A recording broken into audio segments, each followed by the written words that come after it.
Chers frères et sœurs, étant donc justifiés par la foi, nous avons la paix avec Dieu par notre Seigneur Jésus-Christ. Pensez à ce que cette phrase peut dire à quelqu'un qui viendrait au culte pour la première fois de sa vie.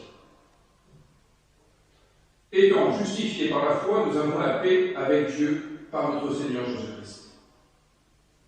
Mieux que cela, imaginez-vous tout à l'heure, sortant du temple, croisant quelqu'un dans la rue, imaginez-vous lui dire, étant justifiés par la foi, nous avons la paix avec Dieu par notre Seigneur Jésus-Christ.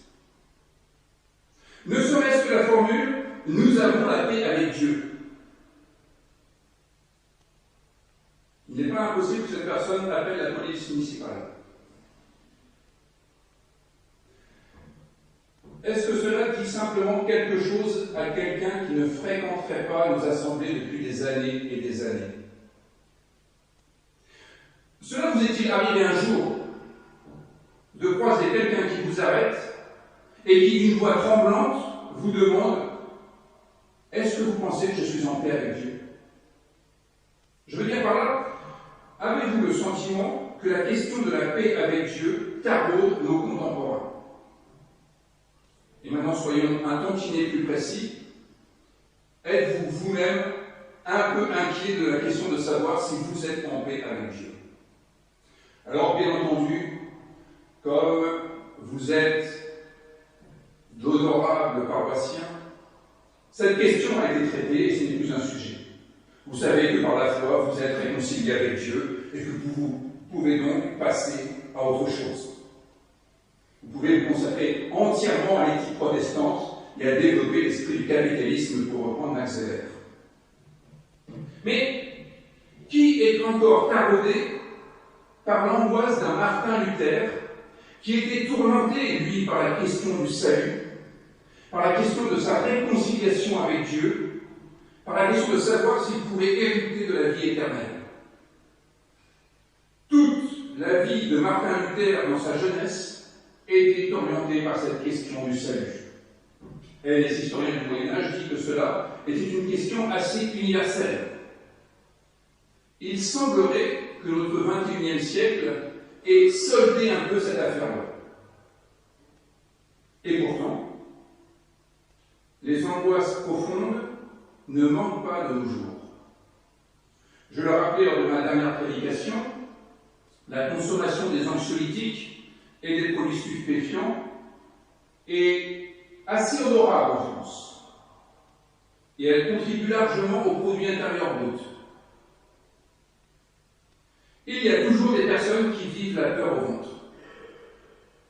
Mais ces angoisses ne sont plus dites avec les mots de la religion, avec les idées développées par les rédacteurs bibliques et par les théologiens qui leur ont succédé. Les inquiétudes du temps présent ne sont plus abordées avec les ressources de la foi. C'est comme si la foi était devenue juste une sorte de folklore. Un folklore utile pour nous donner un peu de culture dans une société d'origine judéo-chrétienne, comme je l'ai dit de temps en temps pour mieux comprendre les tableaux qui sont affichés au musée Fabre, mais sans plus. Comme si la foi chrétienne n'était plus en mesure de nous aider à vivre au jour le jour. Comme si la foi chrétienne n'était plus à même de nous donner les moyens de penser notre vie en profondeur. Et n'entendez pas dans ce que je vous dis la moindre once de regret, car nous allons maintenant passer le reste du temps à voir la pertinence de la foi chrétienne. Je prends juste ce constat pour vous montrer qu'il est important de reprendre ces phrases bibliques pour essayer de les traduire de manière compréhensible aujourd'hui. Pour tous nos contemporains qui ont l'impression que la religion chrétienne ne sert pas à grand-chose, qu'elle est vraiment éloignée de leurs préoccupations quotidiennes, que cela n'est plus qu'un vestige d'un passé définitivement soldé. Et puis soyons honnêtes, traduire ces formules religieuses sera d'abord utile pour nous-mêmes. Parce que, pour le dire de façon un peu vulgaire, souvent quand même, les textes de Paul sont un peu boring, un peu ennuyeux, pour ne pas dire soporifiques, parce qu'on n'y comprend pas grand-chose, à moins de s'y plonger avec résolution, ce que nous allons faire ce matin. Essayons donc de sauver le texte de Paul du charabia religieux et essayons de réentendre comment le thème de la justification par la foi, qui était au cœur de la théologie de la Réforme au XVIe siècle, peut avoir encore un intérêt pour nous aujourd'hui, y compris dans la cour de notre collège ou de notre lycée, et a fortiori de notre école primaire. Et c'est vrai aussi au travail et dans les loisirs. Je vous aime. Être justifié, avoir la paix avec Dieu, disons-le très clairement, c'est d'être libéré du besoin de faire ses preuves. Ça, c'est peut-être un peu plus compréhensible. Non seulement nous n'avons plus à nous inquiéter de la place que nous occupons dans le monde, et en l'occurrence, de savoir s'il est légitime que nous soyons là, comme si nous étions des intrus, comme si nous usurpions notre place, mais il n'y a plus aucune dette à régler à Dieu. Le fait d'être justifié revient à dire que nous n'avons plus à présenter la moindre preuve de notre dignité à qui que ce soit. Nous n'avons plus à nous demander si nous avons des droits égaux aux autres personnes. Cela signifie notamment qu'il n'y a aucune dette envers les parents. Tao, tes parents t'ont donné la vie. Et selon une logique très simple, donner, c'est donner. Tu n'as donc aucune dette envers eux. Rien à régler, rien à rembourser. Que ce soit financièrement, ou que ce soit en termes d'affection, ou autre chose. Nous n'avons pas à nous excuser de demander pardon d'être là. Le baptême déclare qu'il est juste et bon que tu sois là. Tu n'as plus aucun gage à donner, plus aucune preuve à donner qu'il est juste et bon que tu sois là. C'est la raison pour laquelle la Bible hébraïque avait mis en place le principe du rachat du premier-né. Quelque chose qui peut sembler un peu archaïque. Quand le premier-né venait au monde, il fallait sacrifier un animal. C'était une façon de dire que tout premier-né appartient à Dieu. Et comme on n'avait pas trop envie de tuer des enfants, à la place, on tuait un animal. Pour ce qui est de Jésus, les parents tueront des colombes au moment de sa présentation au temple. En disant que le premier-né appartient à Dieu, c'est une manière de dire qu'il n'appartient pas à ses parents. Qu'il n'appartient d'ailleurs à personne. C'est là le gage de sa vraie liberté, de son indépendance. Il n'appartient même pas à la nation.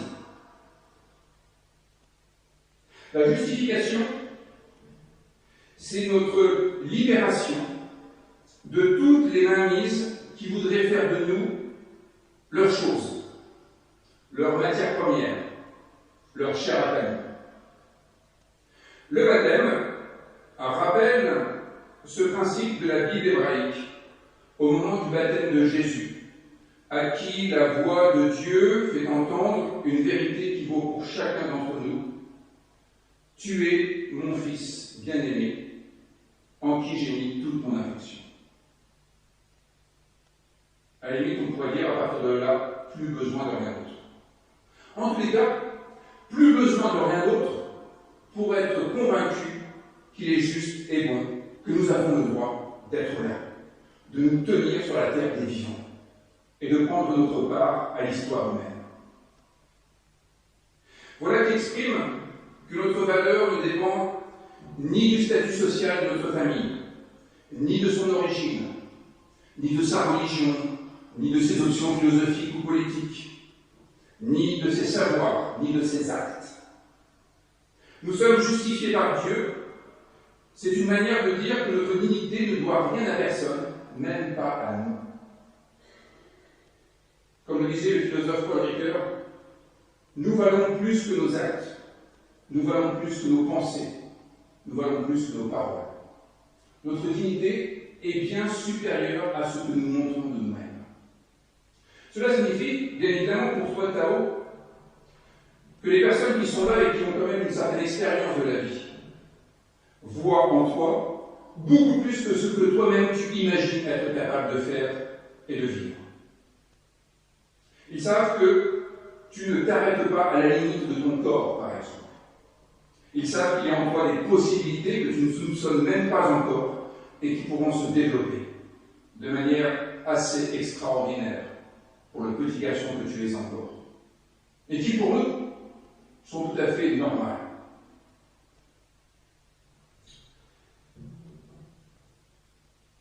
En conséquence,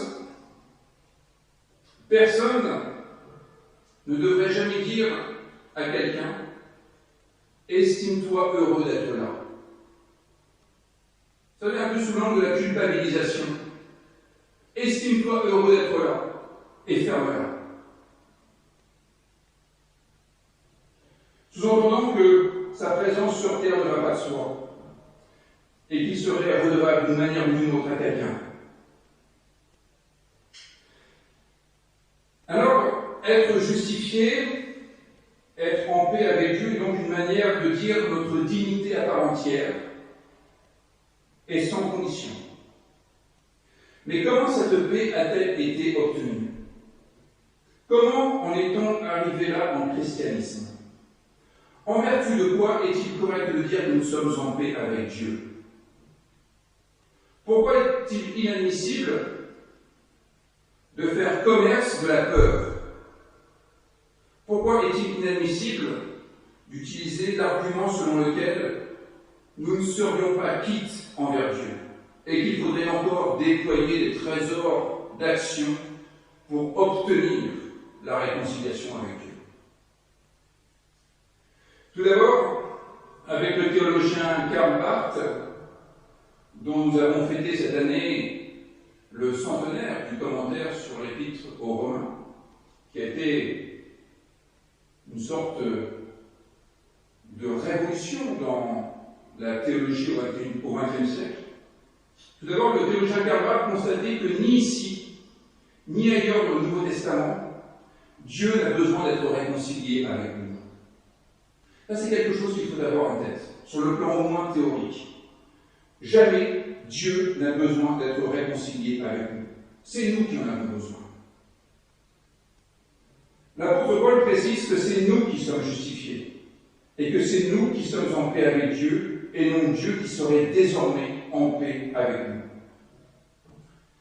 Cela rompt le principe selon lequel nous avions une dette envers Dieu depuis, vous savez, l'épisode d'Adam et Ève. Et que cette dette aurait été réglée au moment de la mort de Jésus. Cette idée selon laquelle notre dette était immense, infinie, et que la seule façon de la régler était de mettre une somme immense sur la table. La seule façon de régler cette note infinie était que le Fils de Dieu meure. Mais cette conception pose bien des problèmes. Mais pour nous en tenir à ce que l'apôtre Paul expose ici, constatons que la seule crucifixion de Jésus n'aurait rien changé à la situation. Qu'est-ce que cela fait à l'homme de la rue que Jésus soit mort sur une croix? Reprenons un peu notre travail d'imagination. Ressortons à nouveau rue de Maglone et disons que Jésus est mort sur une croix et que par conséquent, vous êtes en paix avec Dieu.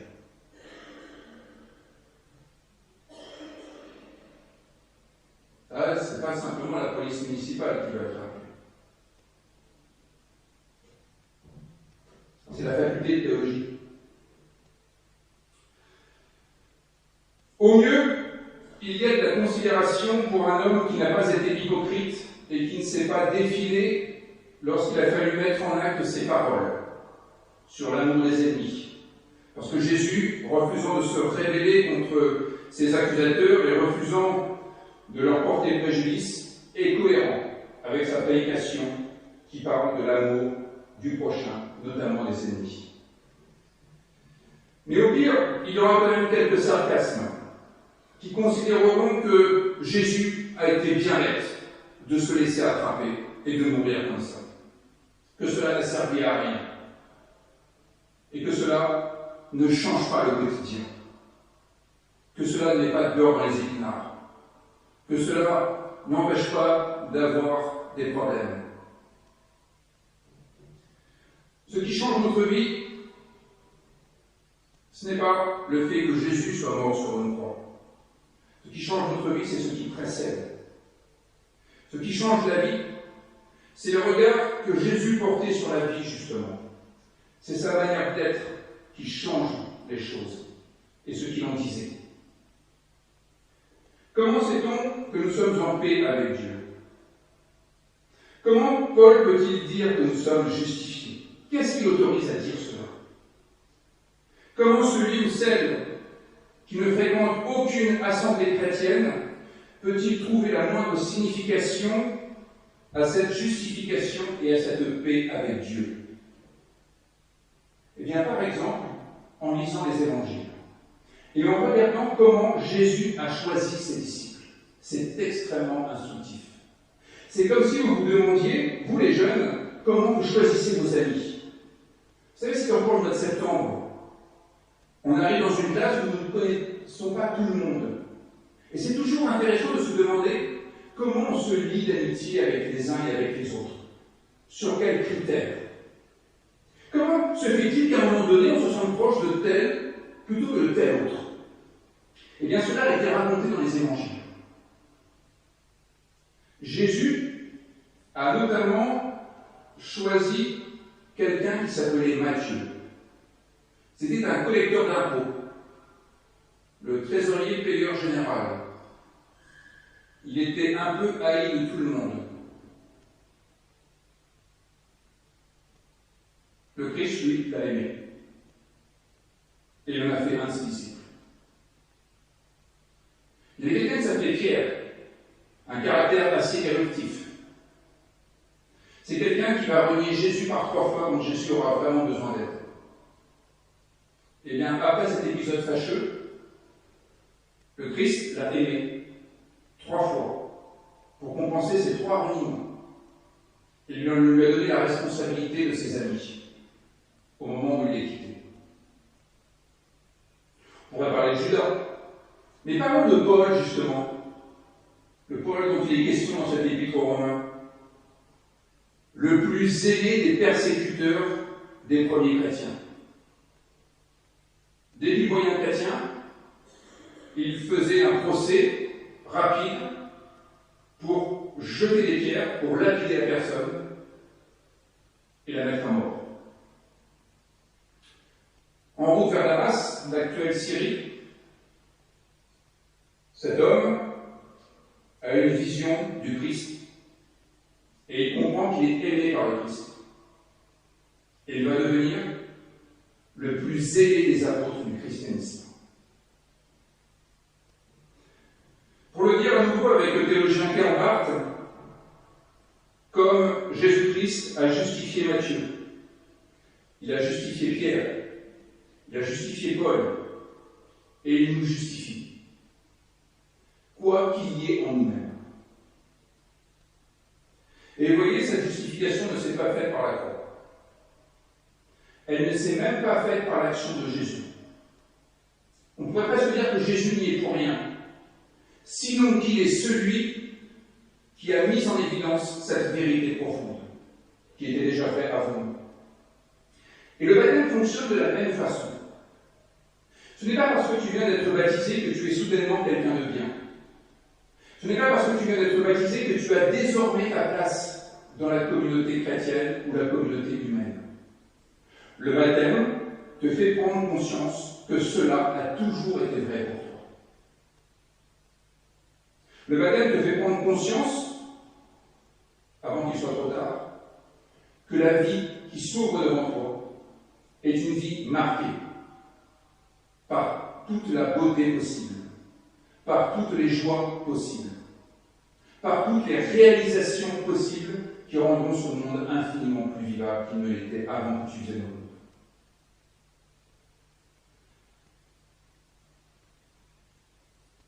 Nous n'avons pas toujours eu conscience qu'il était inutile de se torturer avec le fait de savoir si nous avions encore notre place dans le monde. Nous n'avons pas toujours eu conscience qu'il était inutile de se torturer pour savoir si par hasard nous ne serions pas en fait des personnes de seconde zone, de seconde catégorie. Et s'il n'était pas juste finalement que tout le monde nous passe toujours devant. La prédication de Jésus a consisté à remettre les pendules à l'heure, à nous ouvrir les yeux sur notre véritable condition et surtout sur notre véritable valeur. Une valeur que déjà le prophète Ésaïe disait, comme nous l'avons entendu tout à l'heure, tu as vu prier mes yeux. La prédication de Jésus a consisté à révéler une vérité présente depuis la fondation du monde, à révéler une vérité présente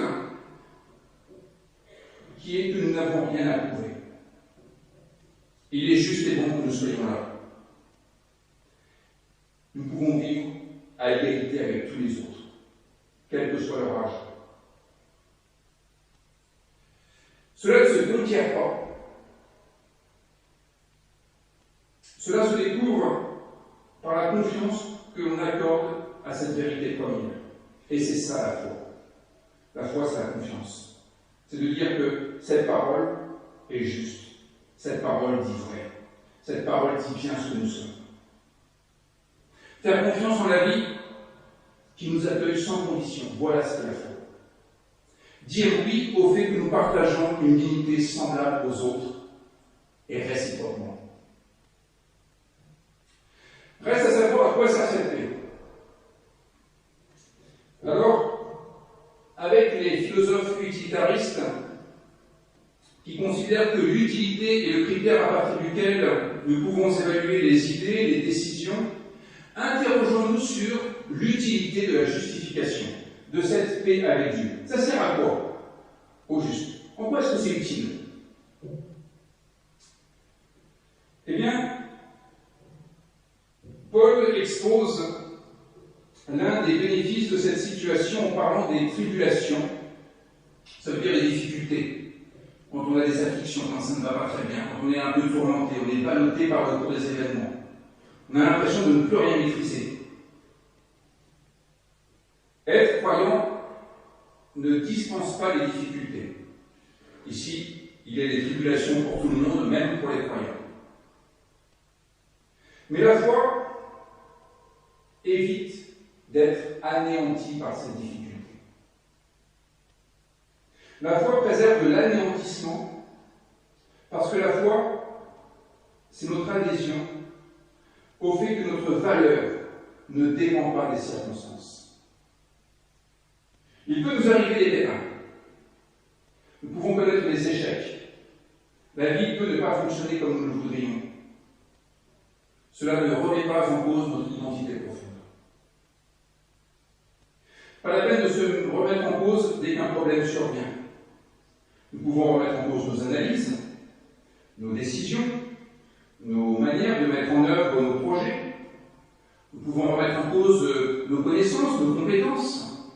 Mais notre dignité, elle, ne dépend pas de nos résultats, ni des circonstances, ni des aléas de la vie. On peut se retrouver au chômage. Cela ne fait pas de nous un être de seconde zone. On peut redoubler en classe. Cela ne fait pas de nous un être de seconde zone. On peut ne pas réussir un projet. On peut ne pas réussir un concours. On peut ne pas arriver premier à un championnat de sport. Cela ne remet pas en cause notre dignité, notre valeur, notre identité. Par conséquent, les tribulations, les épreuves ne sont plus des obstacles ou, plus exactement, ne sont plus les signes que notre humanité ne vaudrait rien. Les tribulations, les problèmes ne sont pas les signes que Dieu nous barrerait la route. Ce sont des sujets à traiter. On n'arrive pas à battre le Paris Saint-Germain en Ligue 1. Eh bien, il faut peut-être penser à changer un peu la composition des équipes. Ça ne va pas être facile, je vous préviens. Parce qu'on est quand même mieux. Les difficultés, les échecs sont des sujets à traiter. Pas à la fin de notre histoire. La foi, comme je te le disais tout à l'heure, c'est une adhésion personnelle au fait que la vie n'est pas un cadeau empoisonné que tes parents t'ont fait à ta naissance. La foi, c'est ce qui nous permet de ne pas perdre de vue cet horizon, qui est un horizon marqué par le bonheur et par la grâce. Une grâce et un bonheur auquel nous pouvons toujours prétendre. Et que le vocabulaire biblique nomme l'espérance. L'espérance, j'aimerais juste en dire un mot avec la formule de l'ancien président de la République tchèque, Václav Havel. Il disait « L'espérance, ce n'est pas être convaincu que quelque chose va bien finir. » Ça, c'est plutôt l'espoir. L'espérance, c'est d'avoir la conviction que quelque chose a un sens, peu importe la manière dont ça va finir. Voilà l'espérance chrétienne. C'est que tu peux toujours remettre du sens dans ton histoire. Tu peux toujours redonner une direction plus favorable à ton histoire. Les difficultés n'émoussent pas notre espérance, parce que les difficultés ne remettent pas en cause notre identité profonde. Pour pasticher Paul, qui parlera un peu plus loin de cela, nous pourrions dire que ni la mort ni la vie, ni les licenciements, ni les échecs scolaires, ni les perverses narcissiques, ni les violents, ni les lâches, rien, jamais, ne pourra nous séparer de l'amour de Dieu manifesté en Jésus-Christ. Cet amour inconditionnel qui fonde notre valeur intrinsèque. Quoi qu'il arrive, la théologie, la religion dit que tu es aimé par Dieu. Ce qui traduit dans un langage non religieux signifie que tu resteras toujours un humain digne d'être aimé. Et cela vaut pour les autres. Cela vaut pour tous ceux qui sont autour de toi, aujourd'hui et plus tard. Cette phrase de l'apôtre Paul nous dit qu'il n'est plus possible de voir en l'autre un ennemi irréductible, un être à abattre. Il n'est plus possible de voir quelqu'un à humilier ou à exploiter dans la personne qui se tient là. Il n'est plus possible de voir une personne de seconde catégorie dans la personne qui se tient là devant moi. Il n'est plus possible de voir quelqu'un sur qui se défouler dans la personne que je croise. Il n'y a plus de souffre-douleur possible, mais des êtres pour lesquels Jésus n'a pas renoncé à l'idéal de vie qu'il a prêché, au risque d'en mourir. Pour nous, qui avons découvert à travers sa prédication cette vérité ultime, bien rappelons-nous que cette vérité est le fondement sur lequel il te sera possible de bâtir toute ton existence, quelles que soient les choses qui t'arrivent plus tard. Amen.